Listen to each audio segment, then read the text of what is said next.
Greetings and welcome to Tennis Talk Daily. My name is Aaron Knapp and I am your personal tennis talker. We are doing talk about tennis, specifically the Australian Open.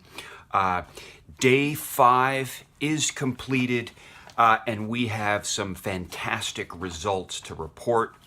For those tennis lovers, you probably know about these results.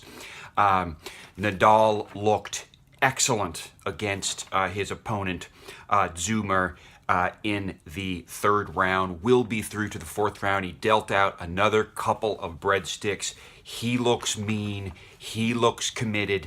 He looks passionate about maybe getting his second Australian Open title. Well, we sort of hope that doesn't happen, but we have profound respect for Rafael Nadal, and he is looking fantastic. It will be Nadal versus Diego Schwartzman in the fourth round on day 7, as I calculate it.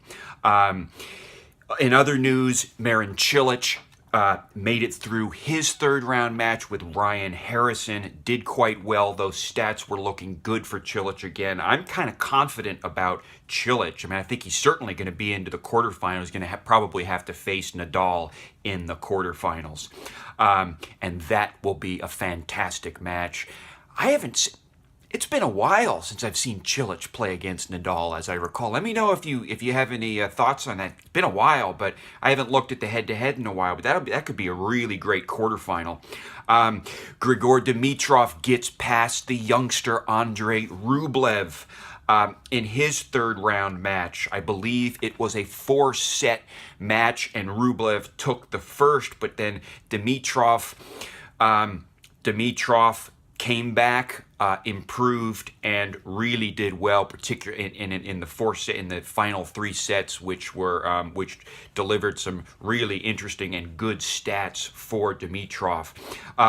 And so now the head-to-head between Dmitrov and Rublev is even 1-1. Remember, Rublev beat Dmitrov in the U.S. Open in 2017. Nick Kyrgios prevails over Jo-Wilfried Tsonga in a great match as well. That head-to-head is now even 1-1.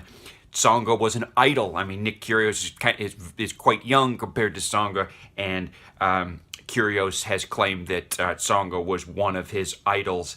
But the mentee beats the mentor, as it were, in that one. Kyle Edmund came back in an amazing third round match where he was down 2 sets to the person whose last name I will not try to pronounce. But in any case, Kyle Edmund is through to the fourth round where he will face Andreas Seppi, who prevailed over the doctor Ivo Karlovic, the big server Ivo Karlovic. So we have some really interesting fourth round matches that are already teed up and ready to go on day 7. On day 6, we've got many of the really big and pivotal matches. I'll talk more about that later. What I wanted to talk about just briefly today, I had a couple of videos dedicated really just to the Federer match with Struff yesterday, and we've got some views. I mean, the Federer fans, I get the sense that folks are not feeling great. Or some people are not feeling 100% about Federer. And I feel 100% about Federer. I do, and I want to try to communicate why. And I did that in a couple of videos. Check out those videos from yesterday. But one thing I will note, to the doubters, to the people that are a little bit uneasy, and I know how that feels. It's a terrible feeling. Listen, when Federer wins, I win. When Federer loses, I don't know if I lose, but I do something other than win. I feel empty inside. I feel terrible. It's depression. It's strange. But we feel a connection to the man. He needs our positive thoughts. He needs our positive visualizations. I really do believe that. But let me just give you a few facts, a few mitigating facts that might help you revise your views and to muster up a little bit more confidence. Remember last year in the 2000 Aussie Open, in the first round, Federer dropped a set to Metzler. The second round had a tiebreak, which it looks like his second round match, in terms of the scores, his second round match last year against Rubin looked basically just like, the scores looked just like the scores against Struff. So that's cause for... And remember, by the fourth round, Fed had to take Nishikori to 5 sets in order to win. So, listen, Fed hasn't even dropped a set yet, okay? He's looking better than he did in the 2017 Aussie Open in a way. So let that sink in. Think about that for a second. Let me know your thoughts. But I'm having trouble getting the stats from the 2017 Aussie Open because I wanted to do a comparison. But what instead I'll do is let's look at, remember, the great Roger Federer took the Wimbledon 2017 Wimbledon championship. Well, what did he look like in the second round of his Wimbledon haul, of his Wimbledon steamroll through to the finals and victory? Well, listen, in the second round in Wimbledon, he played Dusan Lajovic, okay? And the match, so what did Federer do in that match? What was the score of that match? Let's see here.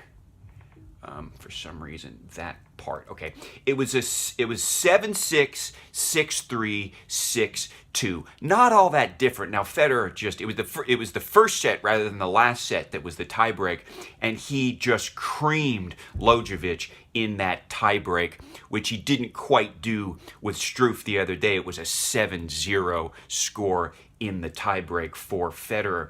But what else did he do in that match? And let's compare some of those stats to the Struff match. Well, what did Federer do in the second round in 2017 in Wimbledon?